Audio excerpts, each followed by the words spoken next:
Hello বন্ধুরা, নমস্কার। আমার চ্যানেলে সবাইকে স্বাগত জানিয়ে আবার একটা রান্নার ভিডিও নিয়ে তোমাদের সাথে চলে আসলাম। তো আজকে রান্নাটা হবে বেগুনের একটা রেসিপি করব। তো সম্পূর্ণ নিরামিষ রান্না হবে। তো প্রথমে আমি কড়াই বসিয়ে দিয়ে কিছুটা কাঁচা বাদাম কড়াইতে দিয়ে দিয়েছি। একদম লো ফ্লেমে বাদামটা আমি নাড়াচাড়া করে ভেজে নেব। তো বন্ধুরা, বেশি হাই ফ্লেম দেওয়া লাগবে না, কারণ হাই ফ্লেম দিলে বাদামটা পুড়ে যাবে। তো একদম লো ফ্লেমে একটু ভালো করে নাড়াচাড়া করে বাদামটা ভেজে নিতে হবে। তো তোমরা দেখো, আশা করি তোমাদের ভালো লাগবে। যারা যারা আমার চ্যানেলে নতুন, অবশ্যই চ্যানেলটা সাবস্ক্রাইব করে আমার পাশে থাকবে আর লাইক কমেন্ট শেয়ার করবে। তো এখানে দেখো, আমি বেগুনটা এরকমভাবে কেটে নিয়েছি, বোটা শুধু কেটে নুন হলুদ আর সামান্য চিনি মাখিয়ে রেখেছি, যাতে বেগুনটা নরম থাকে আর সুন্দরভাবে বেগুনটা রান্না করার সময় সুন্দরভাবে ভেতর দিক থেকে ভেতরে সব মশলা, তেল মশলা ঢোকে, যার জন্য বেগুনটা আগের থেকেই নুন হলুদ মাখিয়ে রেখে দিয়েছি। আর তাতে বেগুনটায় তেলও কম লাগে। বেগুনে যেহেতু অনেকটা তেল টেনে নেয়, যার জন্য একটু নুন হলুদ মাখিয়ে রাখলে বেগুনটা নরম থাকে, তেল কম টেনে নেয়। তো বন্ধুরা, যদি কোনো ভুল হয়ে থাকে নিজের বন্ধু মনে করে অবশ্যই মানিয়ে নিও। তো বাদামগুলো দেখো খোসা ছাড়ানো যাচ্ছে একটু চাপ দিলেই। তো এই পর্যায়ে আর সামান্য একটু নেড়ে চেড়ে নিতে হবে, যাতে সব বাদামগুলো ঠিকঠাকভাবে ভাজা হয়।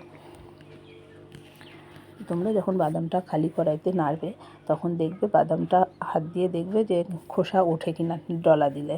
তো যদি দেখো খোসা উঠে যাচ্ছে, তোমরা নামিয়ে নেবে। তো বাদামটা কিন্তু ভেজানো না, পুরোটাই কাঁচা শুকনো বাদাম। তো আমি আবারও একটা বাদাম নিয়ে দেখে নিলাম যে হ্যাঁ, ঠিকঠাক বাদামটা ভাজা হয়েছে। কারণ বাদামটা ভাজা হয়েছে বলেই খোসাটা উঠে আসছে। আর এর মধ্যে আরেকটা যেটা দিলাম সেটা হচ্ছে সাদা তিল। তো বন্ধুরা, সাদা তিল প্রত্যেকটা মানুষের খাওয়া খুবই উপকার, অনেক অনেক উপকার সাদা তিলে। তো তোমরা চেষ্টা করবে সাদা তিলটা খাওয়ার। আর বিশেষ করে নিরামিষ রান্নায় সাদা তিল খুবই ভালো লাগে। তো তিলটা তো বেশি ভাজা যাবে না, বেশি ভাজলে পুড়ে যাবে, তেতো হয়ে যাবে। তো একদম লাস্টে হালকা নাড়াচাড়া করে নামিয়ে নিলাম। নিয়ে এটা একটা আমি পেস্ট বানিয়ে নেব, শিলনোড়াতে বেটে নেব। তারপরে কড়াইতে আমি সর্ষের তেল দিয়ে দিলাম। সম্পূর্ণ রান্নাটা আমি সর্ষের তেলে করব বন্ধুরা, তোমরা চাইলে সাদা তেল ব্যবহার করতে পারো। তো তেলটা গরম হওয়া পর্যন্ত অপেক্ষা করব।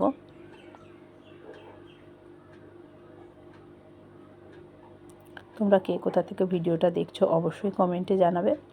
আর ভিডিওটা যদি ভালো লাগে তো তোমরাও বাড়িতে ট্রাই করবে, আশা করি ভালো লাগবে। নিরামিষ দিনে খুবই সুন্দর লাগবে। আর যারা যারা বেগুন পছন্দ করে না, তারা চেটে পুটে খাবে। তো তেল গরম হয়ে গেছে, আমি বেগুনগুলো ভেজে নিচ্ছি। দুটো ব্যাচে ভাজবো। প্রথমে আমি 4-5টা বেগুন টুকরো করা দিয়ে দিলাম, দিয়ে আমি ঢাকনা দিয়ে ভাজতে রেখেছিলাম, কিছু সময় নরম হতে দিয়েছিলাম। এরপরে ঢাকনা তুলে আমি বেগুনগুলোকে এক এক করে উল্টে পাল্টে ভালো করে ভেজে নিচ্ছি।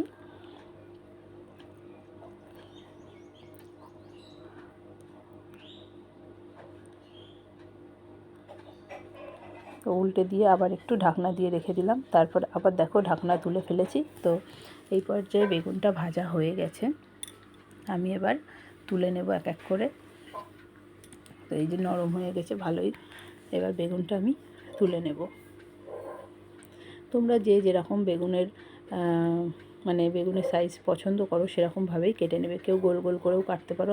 আমার এরকমভাবে ভালো লাগে, দেখতে ভালো লাগে বোটা শুদ্ধ বেগুন কাটলে, সেই কারণে আমি এইভাবেই বেগুনটা কেটে নিয়েছি। তো বেগুনটা আমার ভাজা হয়ে গেছে, আমি তুলে নিয়েছি। আবার ওই একই তেলের মধ্যে বাকি বেগুনগুলো আমি ভেজে নেব। তো বেগুনটা যখন ভাজবে, সবাই গ্যাসের ফ্লেমটা একদম লোতে দিয়ে ভাজবে, তাতে বেগুনটা পুড়েও যাবে না, আবার ভেতর থেকে সিদ্ধ হয়ে যাবে ভালো করেই। আবার ঢাকনা দিয়ে কিছুক্ষণ ভেজে নিয়েছি। এই যে ভাজা হয়ে গেছে, আমি বেগুনটা আবারও তুলে নিচ্ছি।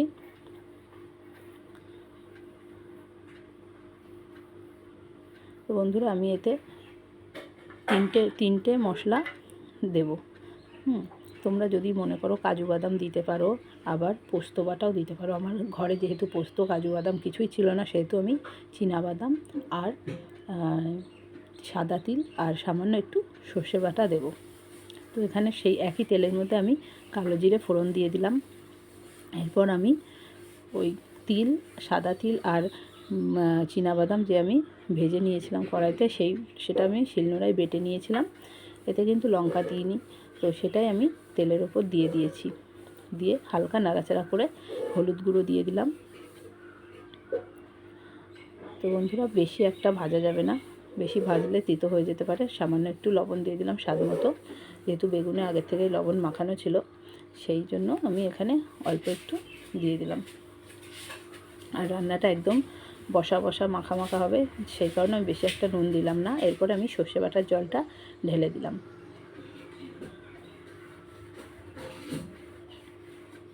তোমরা চাইলে কাজু আর পোস্ত দিতে পারো, অথবা চারমগজ বাটাও দেওয়া যায়, যে যেরকম মশলা পছন্দ করো ওগুলো দিলেও ভালো লাগবে। আমার হাতের কাছে এইগুলো ছিল, তাই আমি আজকে এগুলো দিয়েই সম্পূর্ণ নিরামিষ রান্নাটা করলাম। তো এবার ফুটে ওঠার অপেক্ষায়। এর মধ্যে এবার আমি দিয়ে দেবো সামান্য একটু লঙ্কার গুঁড়ো, কালারটাও ভালো আসবে। তো বন্ধুরা এবার আমি এটা ভালো করে এই মশলার জলের সাথে মিশিয়ে দেবো।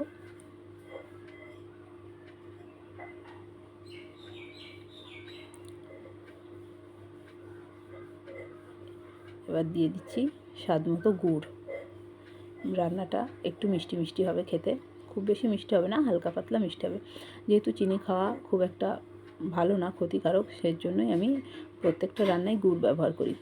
আর যেগুলো মিষ্টির রান্না সেগুলো আমি গুড় ব্যবহার করি। আর যেগুলো মানে সামান্য একটু লাগবে সেগুলো আমি ফোড়নে চিনিটা আমি মশলার সাথে দিই, অথবা আখ তেলে চিনিটা দিয়ে দিই। তো আমি ঝোলের মধ্যে বেগুনটা দিয়ে চাপা দিয়ে দিয়েছি, বেগুনের মধ্যে যাতে ঝোলটা ঢুকে যায়। তো দেখো আমি চাপা দিয়ে কিছুক্ষণ ফুটতে দিয়েছি। এবার আমার এই পর্যায়ে বেগুনের ঝোলটা অনেকটা শুকিয়ে গেছে। এরপরে আমি সর্ষের তেল ছড়িয়ে দিচ্ছি।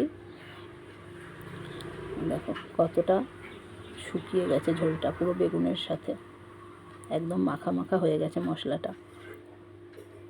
তো আমি নামিয়ে নিয়ে দেখাচ্ছি। তো ওই দেখো কেমন হয়েছে অবশ্যই জানিও। ধনেপাতা দিলেও ভালো লাগতো। নতুন ভিডিওর জন্য অপেক্ষা করো। টাটা বন্ধুরা, বাই বাই।